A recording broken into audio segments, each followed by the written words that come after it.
नमस्कार साथियों, मेरा नाम है मनीष भारती और आप देख रहे हैं संस्कृति आईएएस यूट्यूब चैनल। साथियों, आज जिस मुद्दे पर हम बात करने वाले हैं वह महाराष्ट्र की राजनीति के लिए बेहद लाजमी है और यहाँ हम देखेंगे कि महाराष्ट्र की राजनीति के साथ साथ न्यायपालिका से जोड़ करके भी हम इसे देखेंगे। साथ ही विधानसभा, महाराष्ट्र विधानसभा अध्यक्ष के संदर्भ में बात कर रहा हूं, वहां उनके क्या अधिकार हैं, इन सब चीजों को लेकर देखेंगे। साथ ही आज का जो टॉपिक हमारा सबसे महत्वपूर्ण होने वाला है वह दल बदल अधिनियम को लेकर के देखेंगे।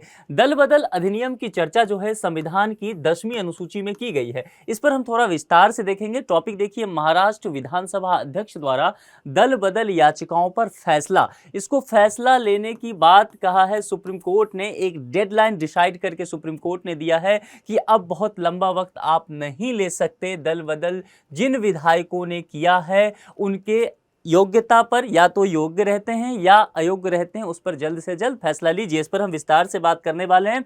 उससे पहले आपके लिए एक सूचना है और सूचना यह है कि संस्कृति आईएएस आरओ एआरओ के लिए ऑनलाइन कोर्सेज की शुरुआत की है। यह कोर्स जो है प्रीलिम्स और मेंस दोनों ही सेगमेंट को कवर करेगा। इस कोर्स की विशेषता यह है कि इसमें आपको 130 से अधिक कक्षाएं दी जाएगी, प्रतिदिन 2 कक्षाएं आपको दी जाएगी। इसके अलावा यदि कोर्स की वैधता की बात करूं तो 1 वर्ष तक आप इसे असीमित बार देख सकते हैं। 15 टेस्ट लिया जाएगा जिसमें प्रीलिम्स और मेंस दोनों ही टेस्ट शामिल होगा। इसके अलावा आपको यह जो मटेरियल है, जो भी क्लास पढ़ा दिया जाएगा, जो भी विषय खंड पढ़ा दिया जाएगा, उसका मटेरियल पीडीएफ फॉर्मेट में आपको उपलब्ध करा दिया जाएगा। यदि मैं यहां पर बात करूं फी की, तो प्रथम 200 विद्यार्थियों के लिए फी केवल 4,999 रुपये रखा गया है। कोर्स प्रारंभ 1 नवंबर 2023 से हो रहा है, यानी कि कल से होने जा रहा है। समय इसका सुबह के 8 बजे रखा गया और एक वक्त इसका शाम के 4 बजे रखा गया है। यहाँ पर कॉन्टैक्ट नंबर दिया गया है, इस नंबर पर कॉन्टैक्ट करके आप इस संबंध में विस्तृत जानकारी ले सकते हैं या फिर संस्कृति आईएएस के वेबसाइट पर विजिट करके इस संबंध में विस्तृत जानकारी लेकर के आप अपना नामांकन सुनिश्चित करवा सकते हैं। चलिए अब सीधे हम चलते हैं चर्चा की तरफ। आज के जितने भी अखबार हैं सभी ने प्रमुखता से इस खबर को प्रकाशित किया है। खबर क्या है? Supreme Court puts Maharashtra speaker on a deadline to decide defection plea against breakaway Shiv Sena NCP lawmakers. 2 बातें, 2 पार्टी पर कहा गया है। यहां देख लीजिए, शिवसेना और एनसीपी लॉ मेकर्स, इन दोनों को सुप्रीम कोर्ट ने कहा है कि इन दोनों के खिलाफ जो याचिकाएं आ रही है उसको लेकर के महाराष्ट्र स्पीकर को कहा है कि आप जो है डेडलाइन डिसाइड कीजिए। ठीक है, सुप्रीम कोर्ट ने सख्त निर्देश दिए हैं कि और लंबा ये मामला नहीं खींचना चाहिए। इस पर हम डिटेल से बात करेंगे। सबसे पहले कुछ प्रमुख बिंदु को देख लेते हैं। सुप्रीम कोर्ट ने महाराष्ट्र विधानसभा के जो अध्यक्ष हैं राहुल नार्वेकर, इनको निर्देश दिया है और कहा है दोनों गुट के लिए अलग अलग डेडलाइन डिसाइड किया है सुप्रीम कोर्ट ने, ध्यान देना है।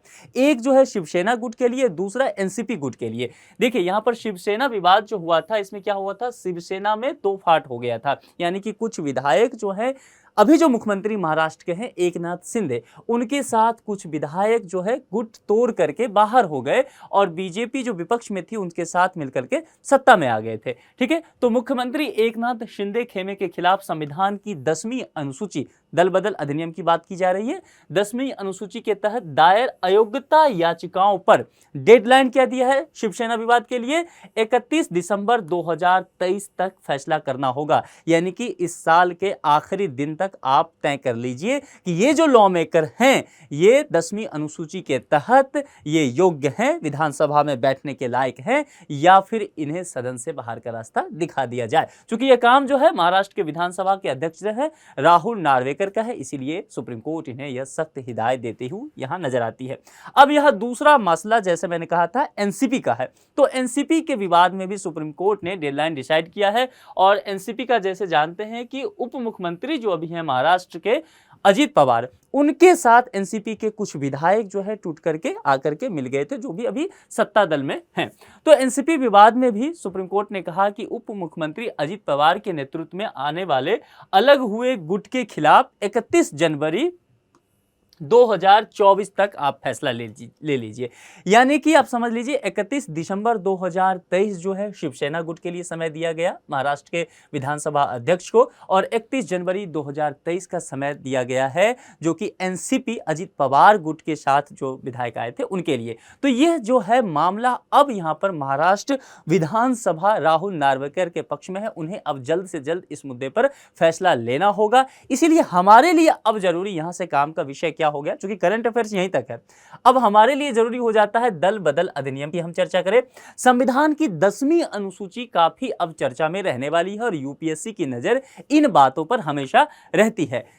एक बात और देखिए कि महाराष्ट्र विधानसभा अध्यक्ष के समक्ष जो है शिवसेना मामले में 34 और एनसीपी मामले में 9 अयोग्यता याचिकाएं अभी तक आ चुकी हैं। इसी को लेकर के तेजी दिखाने के लिए सुप्रीम कोर्ट ने कहा था। अब मामला क्या है उसको थोड़ा सा विस्तार से, वैसे मैं सब बातें आपको बता ही चुका हूं कि मामला क्या है, थोड़ा सा डिटेल से समझ लीजिए। शिवसेना विवाद में क्या हुआ था, यदि आपको ध्यान हो, जून 2022 का यह वक्त था और उस समय क्या हुआ था, एकनाथ शिंदे सहित कई अन्य विधायक जो है शिवसेना छोड़ दिए थे। इसीलिए 10वीं अनुसूची के तहत इन पर तलवार लटकता हुआ नजर आया इनकी सदस्यता को लेकर के। इसके अलावा यदि आप देखेंगे एनसीपी विवाद में, तो जुलाई 2022 में यह मामला हुआ था। इसमें अजित पवार सहित 8 अन्य विधायक जो है एनसीपी छोड़कर एकनाथ शिंदे की जो सरकार है, इनकी नेतृत्व में जो महाराष्ट्र की सरकार चल रही है, उसमें शामिल हो गए थे और अजित पवार जो है उप मुख्यमंत्री भी बनाए गए। तो इसको लेकर के यही मामला चला हुआ है। अब जैसा मैंने कहा, हमारे लिए यूपीएससी एस्पिरेंट के लिए जरूरी यहां से क्या होगा, वह है 10वीं अनुसूची। ठीक है, तो हम विस्तार से 10वीं अनुसूची की बात करते हैं। 10वीं अनुसूची जो है वर्ष 1985 में 52वें संविधान संशोधन हुआ था। इसके तहत संविधान में जोड़ा गया था, इसकी बात की गई थी। इसमें कहा गया था कि दल बदल विरोधी कानून लाया जाएगा। दरअसल देखा क्या गया, क्यों, देखिए सबसे पहले इस बात को समझिए कि आखिर 10वीं अनुसूची को संविधान में जोड़ने की जरूरत क्या पड़ी। आखिर दल बदल ये जो कानून है इसको लाने की जरूरत क्या पड़ी, सबसे पहले हमारी सोच यहां जाना चाहिए। क्योंकि देखा गया क्या कि चुने हुए सदस्य जो हैं कभी इस पार्टी को छोड़ के किसी और पार्टी में चले जा रहे हैं, किसी और पार्टी को छोड़ करके किसी और पार्टी में चले जा रहे हैं। इससे क्या हो रहा है कि राजनीतिक अस्थिरता हो रही है। सत्ता में जो दल है उसके कुछ विधायक किसी और पार्टी में चले गए। ऐसा ही लोकसभा में भी देखा जाता रहा कि इस तरह से चीजें होती रही, तो क्या हुआ कि अस्थिर सरकार होती रही। इससे जो है शासन प्रशासन चलाना, नीतिगत फैसले लेना, जन कल्याण के मुद्दों पर काम करना मुश्किल हो गया था। इसीलिए इसको लाने की जरूरत पड़ गई। मामला समझ में आ गया। पॉलिटी में आपने विस्तार से इसे और पढ़ा भी होगा। तो 10वीं अनुसूची के तहत दल बदल विरोधी कानून लाया गया था, लेकिन इसके तहत कुछ बातें की गई कि हाँ, आपको पूरी तरह से रोका नहीं जाएगा। कुछ प्रावधान जोड़े गए कि आप किसी और दल में शामिल होना चाहते हैं तो उसके कुछ प्रावधान हैं। उन सब चीजों को लेकर के हम विस्तार से चर्चा करेंगे। यह दल बदल विरोधी कानून जो है यह केवल संसद पे ही अप्लाई नहीं होता है, तमाम राज्यों के विधानसभाओं पर भी इसका अप्लाई होता है। दल बदल के संबंध में किसी सदस्य की योग्यता का जो निर्धारण है वह पीठासीन अधिकारी द्वारा किया जाता है। अब यहां पर एक शब्द आता है पीठासीन अधिकारी। पीठासीन अधिकारी कहने का क्या तात्पर्य है, जैसा कि मैंने आपको पहले भी कहा, अगर आप करंट अफेयर्स पे कैसे देखिए समझते हैं चीजों को, वो मैं बताता हूं आपको। मैंने कहा कि सुप्रीम कोर्ट ने डेडलाइन डिसाइड किया है, और डेडलाइन किनको दिया है, जो महाराष्ट्र के विधानसभा अध्यक्ष है नार्वेकर साहब, उनको कहा है। तो यहां पर नार्वेकर जो है महाराष्ट्र विधानसभा के पीठासीन अधिकारी हुए ना। तो यही कहा गया है, यदि लोकसभा की चर्चा की जाएगी तो जैसे लोकसभा में अभी जो पीठासीन अधिकारी होंगे यानी कि लोकसभा के अध्यक्ष होंगे ओम बिरला साहब, यदि अभी कोई मामला आता है तो उनके समक्ष में जाएगा। उदाहरण के लिए मैंने बताया। तो कहने का मतलब है कि जो भी पीठासीन अधिकारी होंगे यह उनका जो है अधिकार क्षेत्र है, संविधान यह उनको अधिकार देता है, इसीलिए उनको ही यह निर्णय लेना है। वर्ष 1992 में एक केस आया था और यह काफी प्रसिद्ध रहा, काफी फेमस रहा। आप इसे नोट भी कर लीजिए क्योंकि यह आपके लिए इंपॉर्टेंट है, खास करके दल बदल अधिनियम को समझने के लिए। यह मामला क्या था, कोहितो होलोहान बनाम जिल्हू मामला। इसमें सुप्रीम कोर्ट ने एक ऐतिहासिक और निर्णायक फैसला सुनाया और सुप्रीम कोर्ट ने कहा कि पीठासीन अधिकारी जो हैं, यदि पीठासीन अधिकारी द्वारा सदस्यों की योग्यता के संबंध में कोई भी निर्णय लिया जाता है तो उसे न्यायिक समीक्षा के अधीन माना जाएगा। कहने का तात्पर्य समझे, यानी कि पहले ऐसा माना जाता रहा कि पीठासीन अधिकारी जो भी निर्णय लेंगे उसे न्यायिक समीक्षा के तहत नहीं लाया जाएगा, उनका निर्णय ही आखिरी निर्णय होगा, सदन के अंदर जो भी फैसला हो गया। लेकिन सुप्रीम कोर्ट ने, चूंकि सुप्रीम कोर्ट कौन है, संविधान का व्याख्या करता है, वह संविधान को एक्सप्लेन करता है, उसका दायरा तय करता है। तो सुप्रीम कोर्ट ने यहां कहा इस कोहितो होलोहन मामले में कि देखिए ऐसा है कि यदि पीठासीन अधिकारी जो हैं सदस्यों की योग्यता के मामले में कोई निर्णय लेते हैं तो सुप्रीम कोर्ट जो है न्यायिक समीक्षा इस पर करेगा। अब यहां पर एक प्रश्न उठता है कि सुप्रीम कोर्ट को ऐसा कहने की जरूरत क्यों पड़ गई? क्योंकि ऐसा देखा गया कि जो पीठासीन अधिकारी हैं कई बार राजनीति से प्रेरित होकर के विपक्षी दलों के कुछ सदस्यों को अयोग्य घोषित करते आए। इसीलिए यहां पर सुप्रीम कोर्ट को यह जरूरी हुआ इस मामले में कि क्यों ना इसे न्यायिक समीक्षा के अधीन लाया जाए, ताकि यह जो चीजें हो रही है सदन के अंदर उस पर लगाम लगाया जा सके। ठीक है, चलिए अब मामला आगे देखते हैं। महत्वपूर्ण प्रावधान इससे जुड़े हुए क्या क्या हैं इसको समझ लेते हैं। देखिए किस परिस्थिति में किसी सदस्य की योग्यता जो है सदन की वह समाप्त तो हो सकती है, उसको सबसे पहले समझते हैं। यदि कोई सदस्य जो है स्वेच्छा से अपने राजनीतिक दल की सदस्यता छोड़ देता है, वह किसी और दल का व्यक्ति होता है और वह कहता है स्वेच्छा से मैं फलाने दल को छोड़ रहा हूं, उस स्थिति में भी उनकी सदस्यता जो है वह जा सकती है, वह योग्य नहीं रह जाएंगे सदन के सदस्य बने रहने के लिए।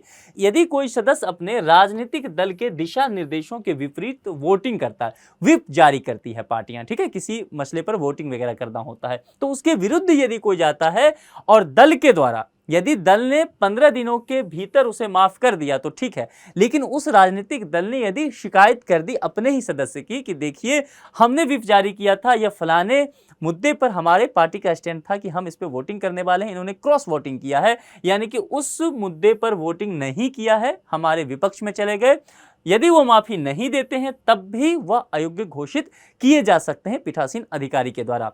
यहां पर देखिए निर्दलीय उम्मीदवार से संबंध में भी कुछ बातें कही गई है। चुनाव के बाद यहां निर्दलीय उम्मीदवार कहने का तात्पर्य क्या होता है? ऐसा उम्मीदवार जो चुनाव में किसी दल से ना लड़े, ठीक है, वह इंडिपेंडेंट कैंडिडेट के रूप में मैदान में चुनाव मैदान में उतरे और वह जीत भी जाए। इस स्थिति में क्या होगा, मान लीजिए इस उम्मीदवार का कभी मन किया कि मैं सत्ता पक्ष में जो पार्टी है उसमें शामिल हो जाऊं, ठीक है, वह लड़ा था निर्दलीय लेकिन शामिल होना चाहता है किसी दल में, इस स्थिति में ये जो है उसकी सदस्यता जा सकती है। अब एक चीज यहां पर मनोनीत सदस्य की बातें की गई है। आप जानते हैं कि लोकसभा में भी विधानसभाओं में भी कुछ मनोनीत सदस्य होते हैं जो किसी न किसी फील्ड से चुन करके उन्हें मनोनीत किया जाता है। यह अपने मनोनयन के 6 महीने के बाद किसी राजनीतिक दल की सदस्यता यदि ग्रहण कर ले तब भी इनका जो है सदन की सदस्यता वह समाप्त किया जा सकता है। यह मामला समझ में आ गया। अब चलिए आगे चलते हैं। दल बदल कानून के कुछ अपवाद भी हैं। जैसा मैंने कहा कि दल बदल कानून लाया ही गया था इस सोच के साथ, क्योंकि राजनीतिक अस्थिरता जो बन जाती है उस पर लगाम लगाया जा सके, ताकि जो भी माननीय सदस्य हैं वह मनमर्जी से एक दल से दूसरे दल ना आ पाए, उसके लिए कुछ कानूनी व्यवस्था होना चाहिए, ठीक है। लेकिन इस संदर्भ में कुछ अपवाद भी दिया गया है। कुछ बातें ऐसी बताई गई है कि यदि वे दल बदलते हैं इसके बावजूद भी उनकी सदस्यता नहीं जाएगी, इसका कुछ प्रावधान संविधान में कहा गया है। वो प्रावधान क्या है, तो कुछ अपवाद देख लीजिए। दल बदलने के बावजूद भी सदस्यता नहीं जाएगी, इसके लिए क्या है, एक प्रावधान क्या है कि मान लीजिए आप दल बदलते हैं तो एक दल के हैं, मान लीजिए एक दल से, कोई दल ए होता है, इससे बी में कुछ विधायक को जाना है, तो इस दल के यानी कि ए के जो विधायक हैं इसके कम से कम 2/3 सदस्य एक साथ दल बदलेंगे।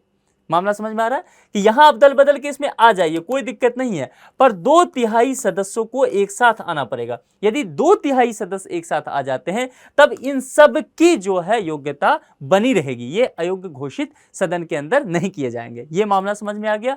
कोई मनोनीत सदस्य जो है, मनोनीत सदस्य के संदर्भ में भी कहा गया है कि उनके मनोनयन के 6 महीने के अंदर किसी राजनीतिक दल में यदि वो शामिल हो जाते हैं तब भी उनकी सदस्यता बनी रहेगी।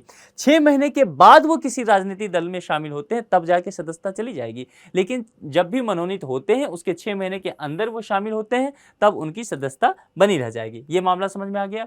तो यह मुद्दा अभी जो है, जो कि सुप्रीम कोर्ट के द्वारा महाराष्ट्र विधानसभा के अध्यक्ष हैं उन्हें कहा गया है। अब देखना होगा, क्योंकि अभी 2 महीना समय तो शिवसेना गुट के लिए दिया गया है और जो एनसीपी गुट है उसके लिए तो 31 जनवरी तक 2024 का समय दिया गया है।